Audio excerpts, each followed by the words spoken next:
I deflated those balls myself, right? I did it. I'm the perpetrator. You don't want to believe me? There's nothing I could say to change your mind. I'm turning myself in. My name's Brian Salty Flanagan. I'm from Roslindale, Massachusetts. You don't believe me? Go yourself. I love you. Touchdown, Tommy. It was me. It was me. It was all me.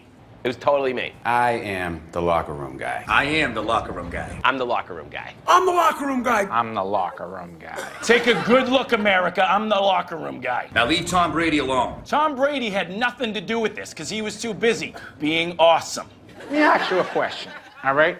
Who are you going to believe? Tom Brady, the greatest man in all of humanity, or a bunch of on Twitter? Scales of justice have spoken.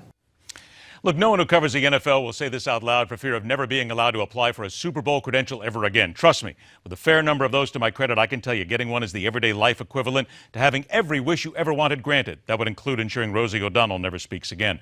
Roger Goodell and the NFL are thrilled, wallowing around inflatable football heaven, that the media helped them perpetrate the single greatest cover-up hominid man has known since scientists at Roswell were forced to admit they were present for the birth of the demon spawn, and its name was Pauly Shore. Deflategate was nothing more than a dodge, a ruse, a convenient sideshow to ensure all eyes were taken off the real ball. In a memo to everyone who works for the league, Commissioner Roger Goodell announcing a first offense will lead to a 6-game suspension. A second offense, banishment from the NFL. For the league to announce this so quickly shows how much they care about this topic, how aware they are that they are leaders, that the NFL is expected to uphold these high standards. The NFL faced fierce criticism after Rice's suspension, many arguing the punishment was far too little and that the league wasn't taking domestic violence seriously enough.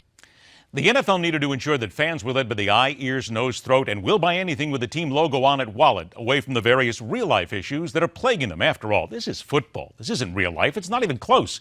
These players and their personal lives have been coddled, protected, covered up, and kept hidden from the public with the zealousness of Dr. Frankenstein, needing to keep the monster hidden away from the general population, for fear they would be repulsed by what they saw, and Deflategate did exactly that. Look, with all due respect to my broadcast journalist colleague and good friend Chris Brennan, the NFL is still a long way away from being really serious about the perception their current players and former jocks present to the public. A long way, like about a Pete Carroll yard away.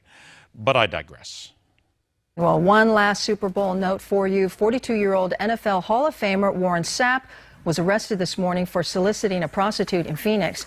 He was there covering the Super Bowl for the NFL Network. The two women told police they were at the hotel as escorts. Now, Sapp admitted involvement in prostitution after he was caught with them during a fight over money. NFL Network fired Sapp just hours after the news broke.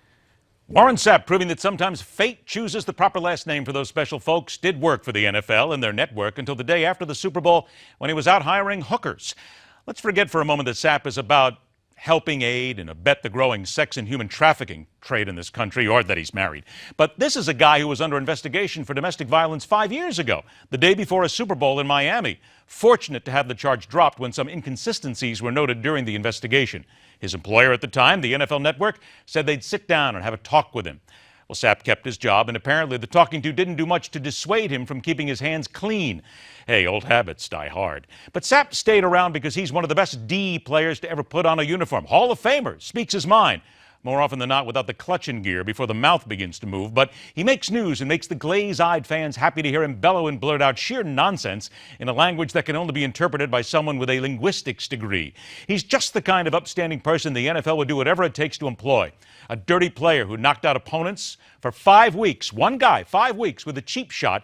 When the play was over and the guy was defenseless, ran onto the field, bumped into an official, said, "It's a slave system. Make no mistake about it. Slave masters say you can't do it. I didn't do it. They'll make an example out of you." And then he cashed his checks from the slave masters. But pay no attention. Watch the shiny bauble. 114 million people tuned in Sunday night. The NFL's banking on the idea 114 million will cough up the eyeballs in cash, whether they do anything about domestic violence or not. Hey, bet you can't wait for that first fantasy draft of the season, right? And that is telling it like it is. Rock on, true believers. Thanks for joining us. The Wednesday midweek version of MidPoint tomorrow. We'll see you then.